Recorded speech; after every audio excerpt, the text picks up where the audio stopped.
میرا نام نورین ہے۔ میں لاہور میں رہتی ہوں۔ میرے ماں باپ کا انتقال ہو چکا تھا۔ میرا ایک بڑا بھائی ہے۔ میرا بڑا بھائی ایک سرکاری ملازم ہے۔ میں نے BA کیا ہوا تھا۔ میری چاچی اور اس کا بھائی ہمارے گھر آئے تھے۔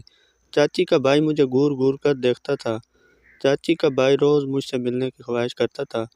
جب میں چاچی سے شکایت کرتی تو وہ کہتی تھی کہ مجھ پر تم بھروسہ رکھو، اور پھر مجھے کمرے میں بھیج کر خود باہر پہرا دیتی تھی۔ ایک دن میں نے چاچی کو کمرے میں بھیج دیا۔ تھوڑی دیر بعد جب میں نے چھپ کر دیکھا تو میرے ہوش اڑ گئے۔ میں ایک خوبصورت اور جوان لڑکی ہوں۔ میری عمر 17 سال ہے۔ ہر لڑکا میرے حسن کا دیوانہ تھا، لیکن چاچی کا بھائی تو خاص طور پر میرے پیچھے تھا۔ وہ کچھ دنوں سے ہمارے گھر میں رہ رہا تھا۔ نوکری کی تلاش میں تھا، لیکن مجھ سے ملنے کے بعد اپنی تلاش بھول گیا تھا۔ میں سب کے لیے کھانا بناتی تھی۔ چاچی کا بھائی تیسری منزل پر رہتا تھا۔ میرے بھائی نے اسے وہاں منتقل کیا ہوا تھا۔ چاچی نے مجھ سے کہا، جاؤ نازیہ، مدثر کو کھانا دے دو، وہ بھوکا ہوگا۔ چاچی نے میرے ہاتھ میں ٹرے دیتے ہوئے کہا۔ میں نے جی چاچی کہہ کر اوپر جانے کا ارادہ کیا۔ میں مدثر کے کمرے میں جانے سے ڈر رہی تھی، کیونکہ وہ مجھ سے تنہائی میں ملنے کی خواہش کرتا تھا اور میں اس کی یہ خواہش پوری نہیں کر سکتی تھی۔ بہرحال اپنے خوف پر قابو پا کر اپنے کمرے میں داخل ہوئی۔ مدثر نیچے بیٹھا ہوا تھا۔ مجھے دیکھ کر فوراً کھڑا ہو گیا اور خوشی سے بولا، میں تمہارا ہی انتظار کر رہا تھا۔ نازیہ، آؤ میرے پاس بیٹھو، ہم دونوں باتیں کرتے ہیں، اور پھر باتوں ہی باتوں میں اگر موقع ملا تو کچھ اور بھی کر لیں گے۔ میں نے کہا، میں تمہیں کھانا دینے آئی ہوں، خاموشی سے کھا لو، اور ٹرے میز پر رکھ کر میں وہاں سے جانے لگی۔ اتنے میں مدثر نے مجھے ہاتھ سے پکڑ کر اپنے قریب کر لیا۔ ہمارے جسم آپس میں مل گئے تھے۔ پلیز کوئی شام میرے نام کر دو، میں تمہیں پانے کے لیے تڑپ رہا ہوں۔ میں نے کہا، چھوڑ مجھے مدثر، اور بڑی مشکل سے خود کو اس کی گرفت سے آزاد کروایا۔ بھاگ کر اپنے کمرے میں چلی گئی، پھر مدثر کے بارے میں سوچنے لگی۔ اتنے میں میری چاچی میرے پاس آئی اور بولی، کیا ہوا نازیہ، تم کیوں پریشان نظر آ رہی ہو؟ تم تو مدثر کو کھانا دینے گئی تھی، کیا کچھ ہوا ہے؟ میں نے کہا، چاچی، آپ کا بھائی کھانے کی بجائے مجھے اپنے ساتھ کچھ اور ہی کرنے پر مجبور کر رہا ہے۔ جب سے آیا ہے وہ مجھے اس کام کے لیے کہہ رہا ہے، آپ اسے سمجھائیں۔ میں یہ نہیں کرنا چاہتی۔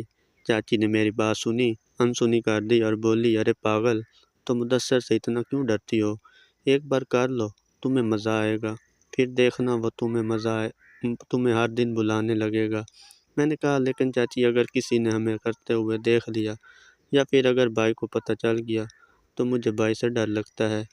چاچی نے کہا، تم بھروسہ رکھو، جب تم میرے بھائی کے ساتھ ہوگی تو میں باہر کھڑے ہو کر پہرا دوں گی، اگر کوئی آیا تو تمہیں بتا دوں گی۔ پھر انہوں نے مجھے زبردستی مدثر کے کمرے میں بھیجا اور خود باہر سے دروازہ بند کر دیا۔ میں بہت ڈر رہی تھی، کیونکہ یہ میرا پہلا تجربہ تھا۔ مجھے نہیں معلوم تھا کہ پہلی بار میں کیا ہوتا ہے اور کیسے ہوتا ہے۔ مدثر مجھے اپنے پاس دیکھ کر مسکرایا اور پھر مجھے اپنی باہوں میں بھر لیا اور میرے ساتھ کھیلنے لگا، اور اس نے مجھے 2 گھنٹے بعد اپنی مرضی سے چھوڑا۔ میری حالت بہت خراب ہو گئی تھی۔ میں ٹھیک سے چل بھی نہیں پا رہی تھی۔ جب آوازیں بند ہو گئیں تو چاچی سمجھ گئی کہ ہم کھیل ختم کر چکے ہیں۔ وہ دروازہ کھول کر اندر آئی اور مجھے پکڑ کر میرے کمرے میں لے گئیں اور پوچھنے لگی، مزہ آیا؟ میں نے کہا، چاچی، آپ کے بھائی نے میرے ساتھ یہ سب اچھا نہیں کیا۔ اب میں دوبارہ آپ کے بھائی کے ساتھ یہ کھیل نہیں کھیلوں گی۔ میں نے چاچی کو دوبارہ یہ کھیل کھیلنے سے منع کر دیا۔ مجھے یہ بتاؤ، کیا تمہیں مزہ آیا یا نہیں؟ چاچی نے سوال کیا۔ میں نے سچ بتاتے ہوئے کہا، ہاں مجھے مزہ تو آیا تھا۔ تو پھر مسئلہ کیا ہے؟ مزہ آیا تو ہر دن کھیلو اور لطف اٹھاؤ، کل پھر تیار رہنا، چاچی نے کہا اور وہاں سے چلی گئی۔ میں سوچنے لگی کہ چاچی ایسا کیوں کر رہی ہیں؟ وہ خود کیوں مجھے اپنے بھائی کے ہاتھوں استعمال کروا رہی ہے؟ میں دل ہی دل میں پچھتا رہی تھی کہ چاچی کی بات مان کر میں نے اچھا نہیں کیا۔ میں تھک گئی تھی، اس لیے سو گئی۔ رات میں جب پانی پینے اٹھی تو دیکھا کہ مدثر نے موبائل پر ویڈیو بھیجی تھی۔ انہیں دیکھ کر مجھے کچھ ہونے لگا تھا، مگر وہ میسج پر مجھے اپنے کمرے میں آنے سے منع کر رہا تھا۔ لیکن میں خود پر قابو نہ پا سکی اور مدثر کے کمرے میں چلی گئی۔ رات کے 2 بجے اپنی چاچی کو بھائی کے کمرے سے چوروں کی طرح نکلتے ہوئے دیکھ کر مجھے شاک ہونے لگا۔ میں واپس اپنے کمرے میں چلی آئی اور سو گئی۔ میرے بھائی صبح 8 بجے آفس چلے جاتے اور رات 9 بجے واپس آتے۔ صبح اٹھ کر میں نے چاچی سے پوچھا کہ کیا آپ رات مدثر کے کمرے میں گئی تھی؟ تو انہوں نے جھوٹ بولا کہ نہیں، میں نہیں گئی۔ مجھے پورا یقین ہو گیا کہ ان کے درمیان کچھ ہے۔ چھوڑو ان سب باتوں کو، یہ بتاؤ رات کو کیا پروگرام ہے تمہارا؟ چاچی نے بات کو بدل دیا اور مجھ سے پوچھنے لگی کہ میں کب ان کے بھائی کے ساتھ کھیلوں گی۔ میں ان کی یہ بات سن کر شرما گئی اور بولی اچھا ٹھیک ہے، تم اپنے کمرے میں جاؤ، میں اسے بھیجتی ہوں۔ تو میں اپنے کمرے میں چلی گئی۔ کچھ دیر بعد مدثر بھی آ گیا۔ پھر ہمارے درمیان باتیں ہونے لگی۔ جب میں نے اس سے پوچھا کہ وہ صرف میرے ساتھ ہی کیوں ہے اور دوسری لڑکیوں کے ساتھ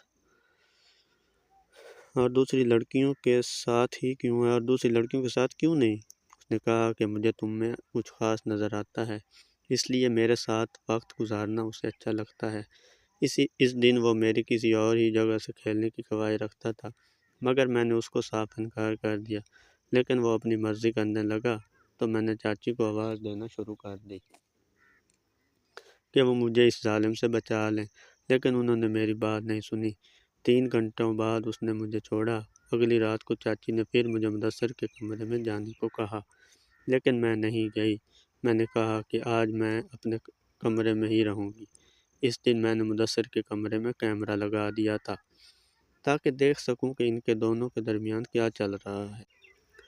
جب میں نے ان کے درمیان ہونے والی گفتگو کو سنا تو میرے پیروں سے زمین نکل گئی، کیونکہ چاچی اپنے بھائی سے کہہ رہی تھی کہ جتنا چاہے نازیہ کے ساتھ وقت گزارے، لیکن خیال رکھنا کہ اس کے بھائی کو یہ بات معلوم نہ ہو، ورنہ ہم دونوں کی خیر نہیں ہوگی، اور نازیہ کو استعمال کرنے کے بعد اسے اپنے راستے سے ہٹا دینا تاکہ کبھی بھی اس بات کا کسی کو پتہ نہ لگ سکے۔ ان دونوں کی باتیں سن کر میری آنکھیں بھر آئیں، مگر میں اس وقت خاموش رہی۔ پھر دوسرے دن میں نے وہ ریکارڈنگ ان دونوں کو سنائی تو میری چاچی نے میرے پاؤں پکڑ لیے اور کہا اپنے بھائی کو کچھ مت بتانا، ورنہ وہ ہمیں جان سے مار دیں گے۔ میں تمہاری شادی مدثر سے کروا دوں گی، مگر تم یہ سچ کسی کو نہیں بتانا۔ میری چاچی بہت خوفزدہ تھی۔ اپنی جان بچانے کے لیے اس نے میری شادی اپنے بھائی سے کروا دی۔ اگر میں سمجھداری کا مظاہرہ نہ کرتی تو ان دونوں بہن بھائی کے ہاتھوں ہمیشہ برباد ہوتی رہتی۔ اب میں مدثر کی بیوی بن کر اسے ایک سبق سکھا رہی ہوں۔